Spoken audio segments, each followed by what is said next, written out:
You can't sleep in your car forever, Mom said, as if she were being reasonable. Maybe this is the push you need to finally move out. You're 22 after all. 22, with a full-time course load in finance, 2 part-time jobs. And now, apparently, homeless. Behind her, I could see my sister already measuring my room for her content corner, completely unbothered by the fact that her gain meant my loss. Again. Where exactly am I supposed to go? I asked, trying to salvage my now-soaked textbooks. The rent money I saved went to her last business venture, remember? Mom waved dismissively. You'll figure it out. You always do. You're the practical one. There it was again. Practical. Like being responsible and hardworking was somehow a character flaw. Her followers are really responding to the morning motivation series, Mom continued, tossing my winter clothes into the rain. She could be the next big thing. We have to support her dreams. And what about my dreams? I asked, but she was already walking back inside, leaving me to gather my soaked belongings alone. Through the window, I could hear my sister's excited voice. This lighting is perfect. Mom, you're right. This room will totally elevate my content. I stood there, rain soaking through my clothes, watching my sister dance around what had been my sanctuary since childhood, my study space, where I'd earned my scholarships, my quiet corner, where I'd planned my future, all sacrificed for better lighting for her videos. That night, I slept in my car in the Walmart parking lot, using my wet jacket as a pillow. As I lay there, listening to the rain drum against the roof, I made a decision. No more being practical. No more quiet acceptance. No more sacrificing my future for her temporary whims. The next morning, I walked into Sterling Financial, where I'd been interning part-time in the mortgage department. My supervisor took one look at my disheveled appearance and raised an eyebrow. Rough night? You could say that. I straightened my borrowed clothes. I want to apply for the full-time junior analyst position. He looked surprised. That's a demanding role. What about your studies? I'll switch to night classes, online courses, whatever it takes. He studied me for a moment. This wouldn't have anything to do with the fact that you look like you slept in your car, would it? I met his gaze steadily. I did sleep in my car. And I'm done being the practical one who gives up everything for everyone else. I want this job. Something in my voice must have convinced him. The training is intense. Most people twice your age can't handle it. Most people haven't spent their whole lives being practical.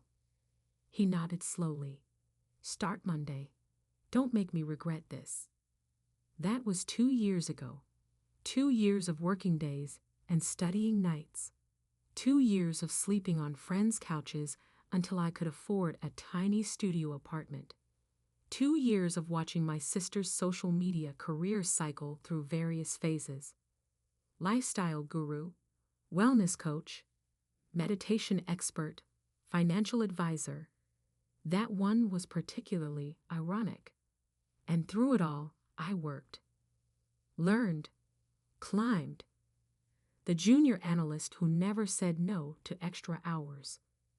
The team member who volunteered for holiday shifts. The one who stayed late studying loan procedures and banking regulations while others went home. My family barely noticed my absence.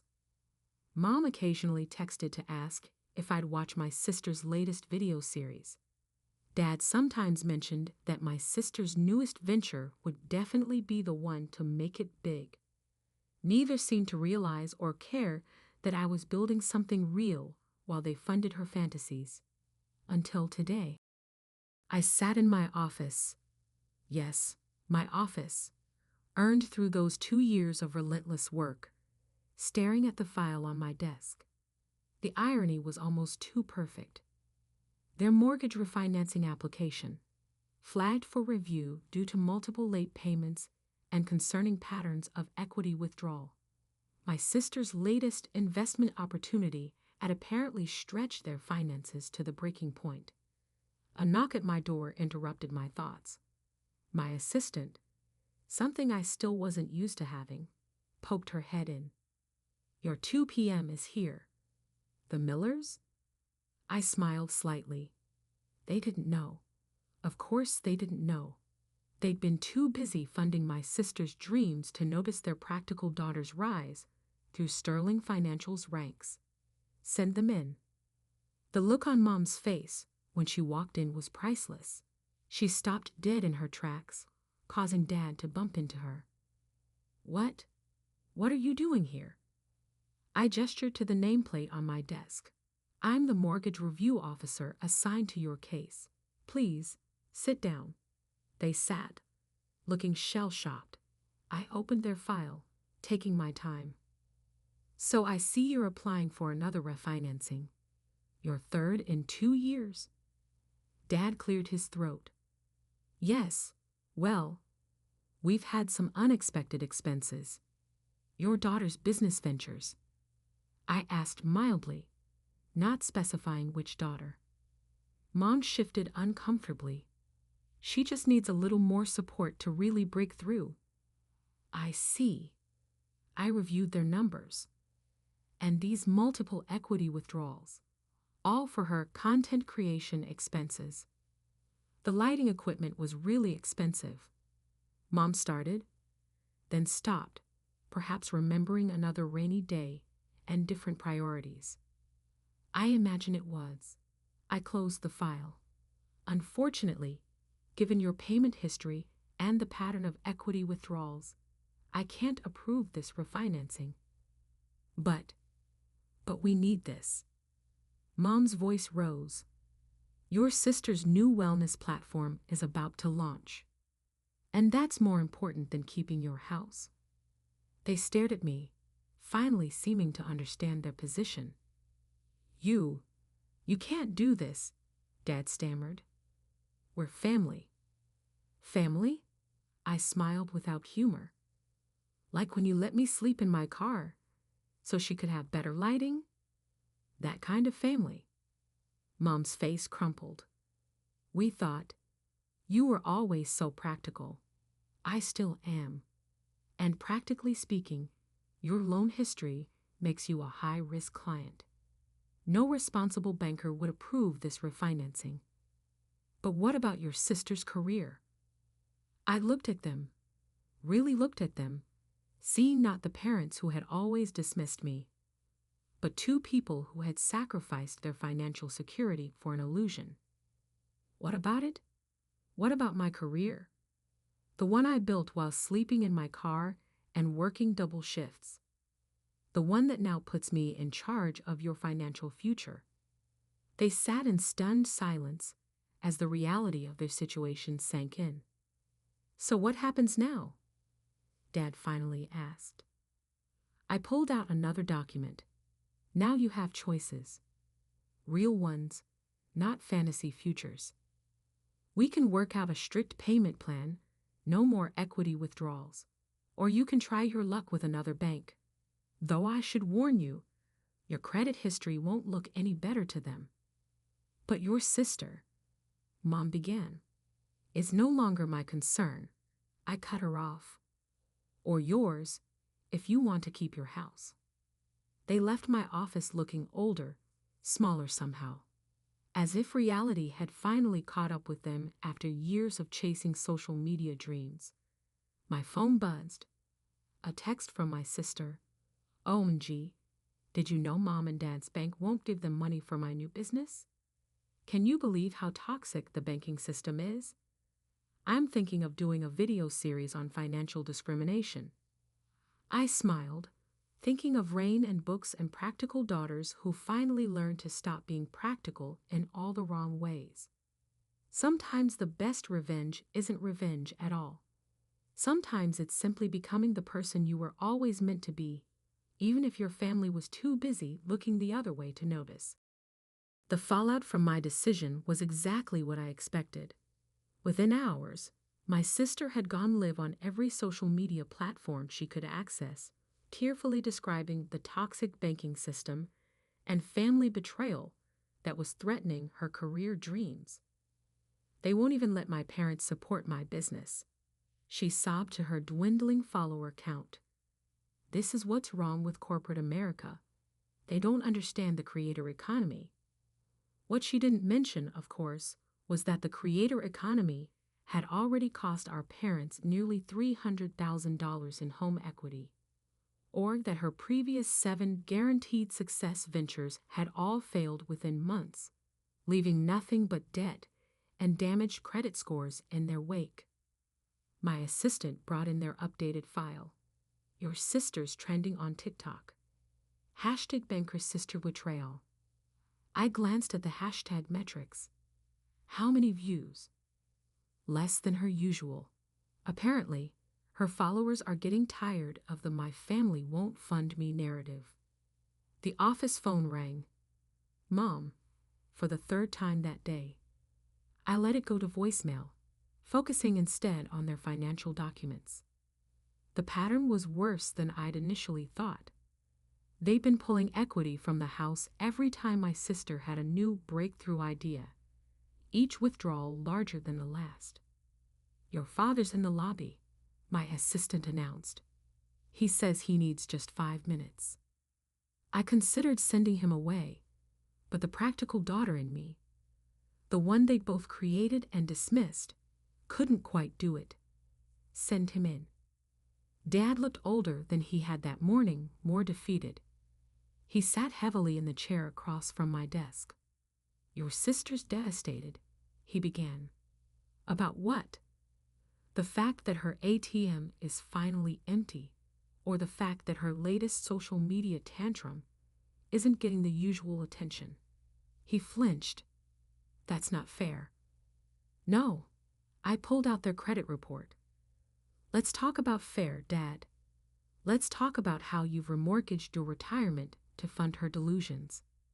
Let's talk about how you kicked your other daughter out in the rain so she could have better lighting for videos that barely get views anymore. We thought. We really believed she would make it big. And now. He stared at his hands. The bank called our other loans, said we're too high risk. Because you are. I showed him the numbers. You've withdrawn over $300,000 in equity in 2 years. Your payment history looks like a roller coaster. No bank would touch this file. Except you could approve it, he said quietly. You have the authority. I do, and I'm using that authority to say no. She's your sister, and I'm your daughter, the one you made homeless because her room had better lighting. Remember that? He had the grace to look ashamed. We thought you'd be fine. You were always so practical. I finished. Yes, I know. The responsible one. The one who didn't need support because she could handle everything herself. Well, guess what, Dad? I'm still being practical. And practically speaking, you're a terrible investment risk. So that's it? You're just going to let us lose everything? I pulled out another document. No, I'm going to give you a chance to save yourselves, but it comes with conditions. He looked at the paper warily. What kind of conditions? First, no more equity withdrawals. Period. Second, your house can't be used as collateral for any more of her business ventures. Third, she moves out. No more funding her lifestyle while she chases social media fame. She'll never agree to that. She doesn't have to. You do. It's your house, your mortgage, your future. Time to start acting like it. He read through the terms, his face growing more serious with each page. Your mother won't like this. My mother didn't like me sleeping in my car either, but that didn't stop her from making it happen. As if on cue, my phone buzzed, my sister's latest live stream notification. She was now calling for her followers to expose predatory banking practices by flooding Sterling Financial's social media with complaints. "She's really upset," Dad said, watching my reaction. "She's always upset when she doesn't get her way. The difference is, this time her tears won't change the math." He signed the papers slowly, each signature seeming to age him further. "What do we do now?" "Now you go home and explain to Mom and my sister that the bank of Mom and Dad is officially closed. Then you start actually planning for your retirement instead of funding her fantasies." After he left, I watched my sister's latest video. She was dramatically recounting how the system was trying to destroy her dreams, conveniently leaving out the part about those dreams being funded by our parents' home equity. My assistant brought in more reports. "Your sister's trying to start a GoFundMe for her business capital. Should we be concerned?" I shook my head. Let her try. The bank's decision is based on numbers, not social media pressure. That evening, as I was leaving the office, Mom was waiting by my car. "You're punishing us," she said without preamble, "for that night in the rain." "No, Mom, I'm doing my job. The fact that it's finally forcing you to face reality isn't punishment, it's consequence. She's your sister. Family is supposed to help family. Like you helped me? By destroying my books, by making me homeless, by choosing her lighting over my shelter." She had the decency to look away. "We thought you'd be okay. You were always so. If you say practical one more time, I'm walking away right now." She fell silent. Then, "What do you want from us?" "Nothing. I want you to grow up, Mom. I want you to stop enabling her delusions at the cost of your future. I want you to finally understand that actions have consequences." "By ruining her dreams?" "Her dreams?" I laughed without humor. "Mom, her dreams are ruining you. Look at the numbers. Look at your credit score. Look at your retirement account. Oh wait, you can't, because you emptied it for her last guaranteed success venture." My phone buzzed again. Another notification from my sister's live stream. She was now calling me toxic and jealous of her success. "Some success," I muttered. "Living off our parents while pretending to be a lifestyle guru. She just needs more time." "No, Mom. What she needs is reality. What you need is to stop mortgaging your future for her present. What you both need is to understand that being family doesn't mean enabling destruction." I got in my car, but before closing the door, I turned to her. "You know what's ironic? If you'd invested in both your daughters equally, you might not be in this position now. But you chose her lighting over my shelter, her dreams over my reality. How's that working out for everyone?" As I drove away, I could see her in my rearview mirror, standing alone in the parking lot. Much like I had stood alone in the rain 2 years ago, sometimes the best revenge isn't about getting even. Sometimes it's about being the one who finally says no, who finally enforces boundaries, who finally makes people face the consequences of their choices. Even if those people are family. Especially if those people are family. 3 weeks after denying my parents' refinancing application, the real changes began to show. My sister's social media presence had shifted dramatically. Gone were the designer halls and luxury apartment tours, replaced by authentic living content filmed from her new shared apartment. Living minimally has taught me so much about what really matters, she proclaimed to her rapidly shrinking audience, conveniently omitting that this choice was forced by our parents' finally empty bank accounts. My assistant dropped a new report on my desk. Your parents made their first 3 payments on time, and your sister's GoFundMe for her business capital raised exactly $127.50. I nodded, reviewing their updated file. The mandatory financial counseling was revealing some interesting patterns. Years of enabling, of treating their home equity like an endless resource, had left them far more vulnerable than they'd realized. "Your mother's here," my assistant announced. She brought lunch.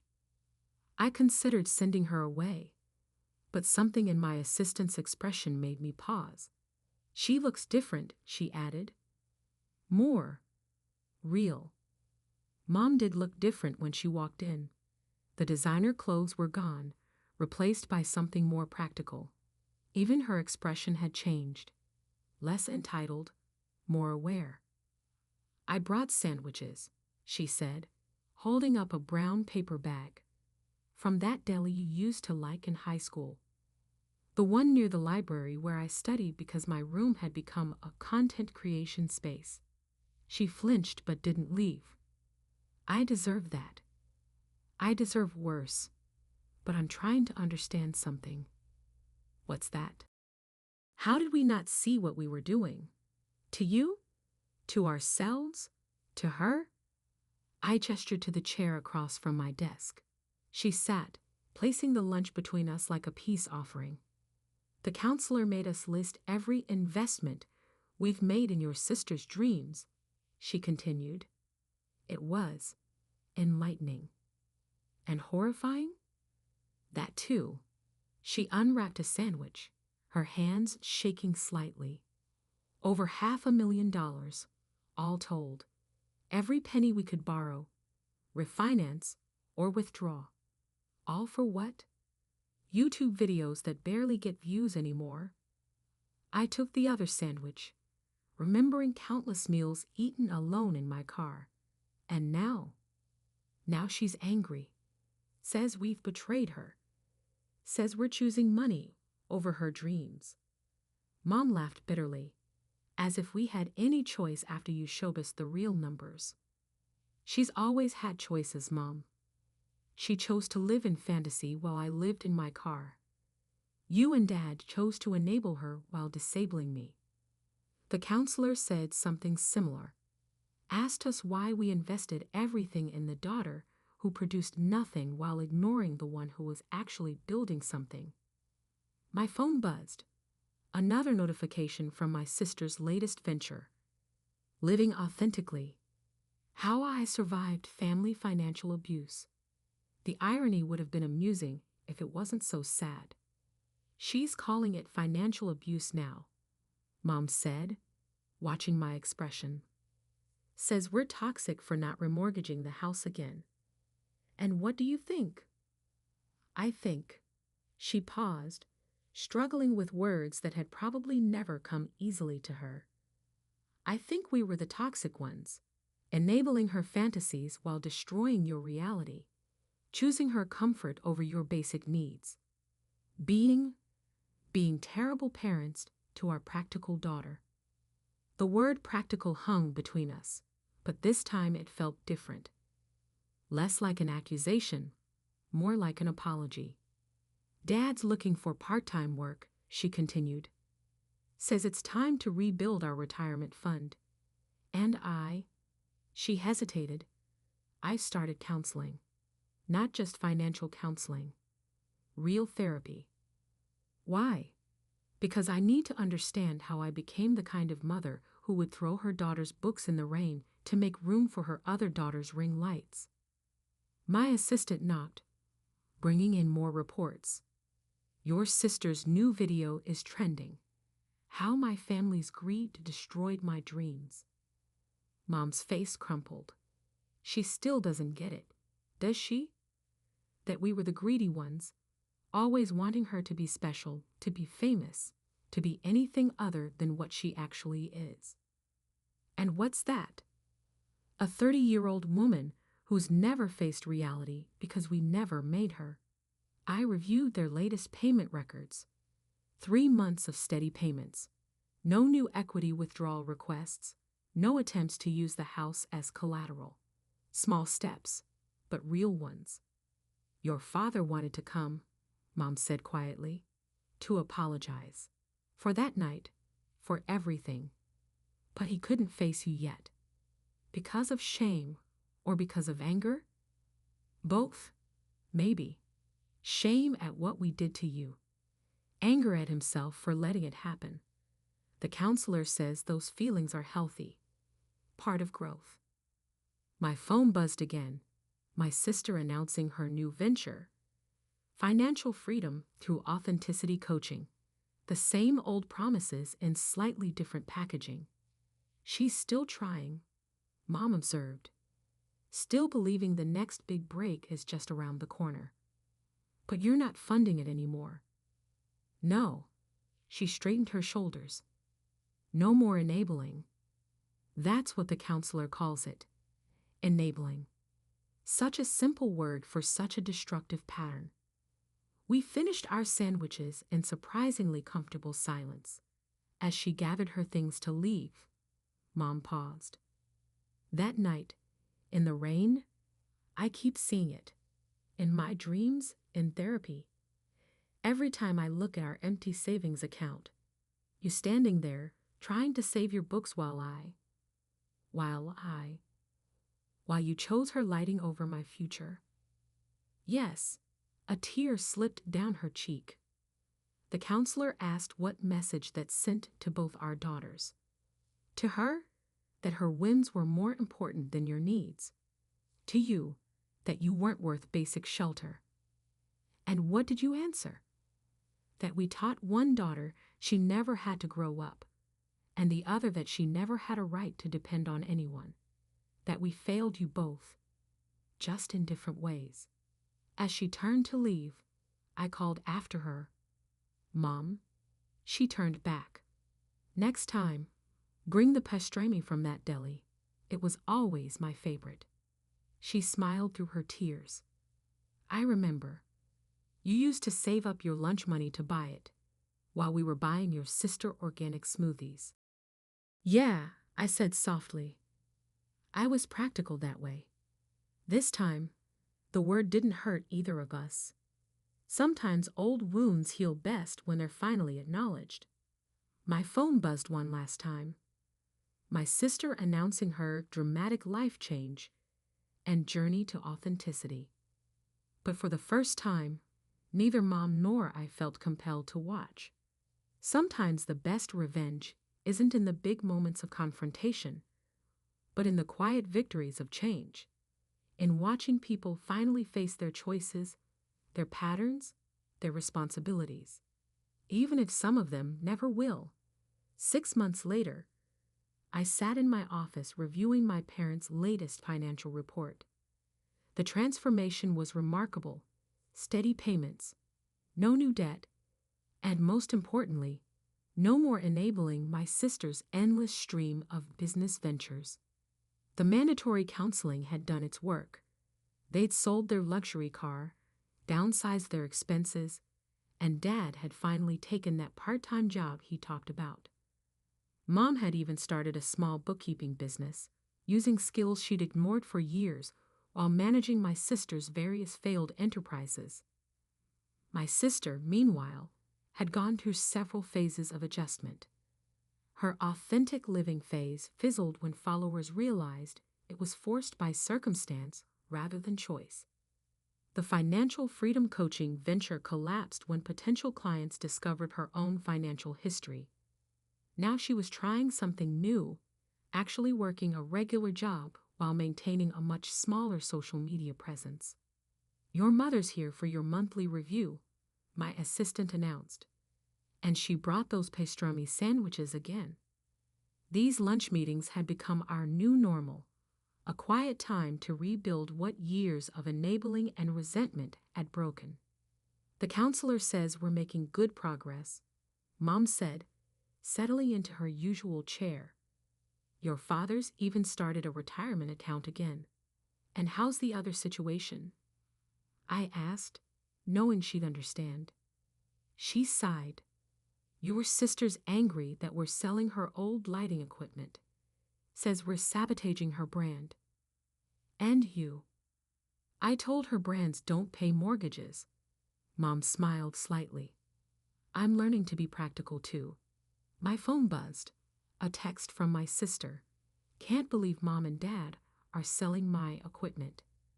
This is all your fault.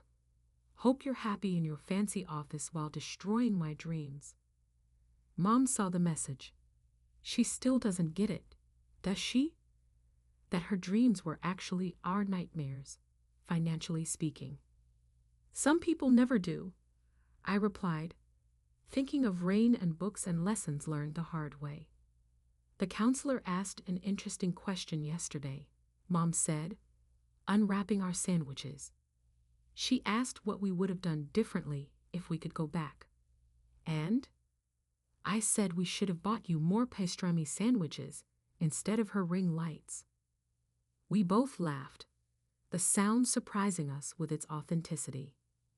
Dad wants to restore your old room, she added quietly. Says it's time it was a room again, not a content studio. And what about her?